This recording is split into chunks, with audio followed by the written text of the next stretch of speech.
आखिरी सांस लेते वक्त जब लोग उनके पास आए, शास्त्री जी बार बार फ्लास्क की तरफ इशारा कर रहे थे।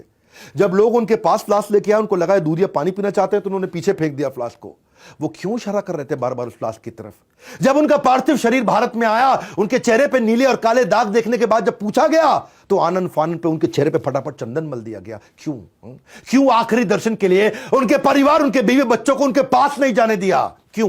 क्यों उनके शरीर को नहलाने के समय में दोनों बेटों को उनके पास नहीं आने दिया? बहुत सारे प्रश्न हैं। उनकी गर्दन के पास में छेद था जिसमें से खून निकल रहा था। उसके अलावा उनकी पेट पे भी कुछ सर्जिकल मार्क्स थे, निशान थे, जिसका किसी ने कोई जवाब नहीं दिया। सारे जितने चश्मदीद गवाते, हेल्पर, होटल स्टाफ, वहां पे जो डॉक्टर थे, सिक्योरिटी, कुक्स, आज तक कोई किसी ने कभी मीडिया में आके बात नहीं करी। क्यों?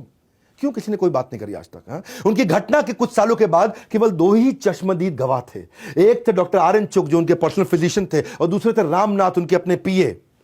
एक दफा जब एक कमेटी बिठाई गई और उन दोनों को कमेटी में आकर के अपना बयान देने के लिए कहा गया, उसी समय दोनों की अलग अलग जगह पे एक ट्रक के साथ एक्सीडेंट होकर मृत्यु हो गई। यह अचानक ये कैसे हो गया सब कुछ? टीएन कॉल, जो इस समय भारत के एम्बेसडर थे, इनकी डेथ के बाद, प्रधानमंत्री की डेथ के बाद में उनका अचानक प्रमोशन हो गया।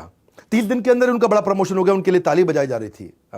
यही वो व्यक्ति थे, टीएन कॉल, जो लगातार बोल रहे थे कि पॉइजन थ्योरी गलत है, इन्हें कोई पॉइजन नहीं दिया गया। कुलदीप नायर, जो पीएम के मीडिया एडवाइजर थे, उनको 4-5 बार उन्होंने फोन करके धमकी दी कि पॉइजन थ्योरी को अखबार में आने नहीं देना है।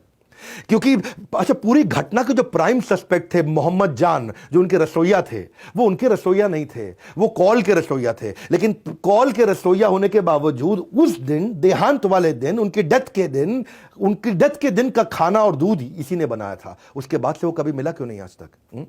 रशियन ऑफिशियल्स ने उसको, मोहम्मद जान को गिरफ्तार कर लिया। हमारी सरकार ने मोहम्मद जान को छुड़वा दिया, बोला नहीं नहीं, हम इसकी गारंटी लेते हैं, ईमानदार आदमी है। क्यों? टीएन कॉल का वो पर्सनल शेफ था, और उसके बाद वो कहां गायब हो गया, किसी को नहीं पता। क्यों? उनके देहांत के अगले दिन रशिया से उनको छुड़ाने के बाद आज तक वो कभी नहीं दिखाई पड़ा। क्यों? उस दिन शास्त्री जी के डिनर को वही लेकर के गया था, और उसके बाद से अचानक कभी पता नहीं चला उसके बारे में। क्यों? जब शास्त्री जी का पार्थिव शरीर प्लेन से भारत आया, सबके सब लोग रो रहे थे, और टीएन कॉल और इंदिरा गांधी हंस रहे थे, मुस्कुरा रहे थे। ऐसा क्यों? बहुत सारे ऐसे प्रश्न हैं जिनके ऊपर मेरी इच्छा है कि मैं पूरा वीडियो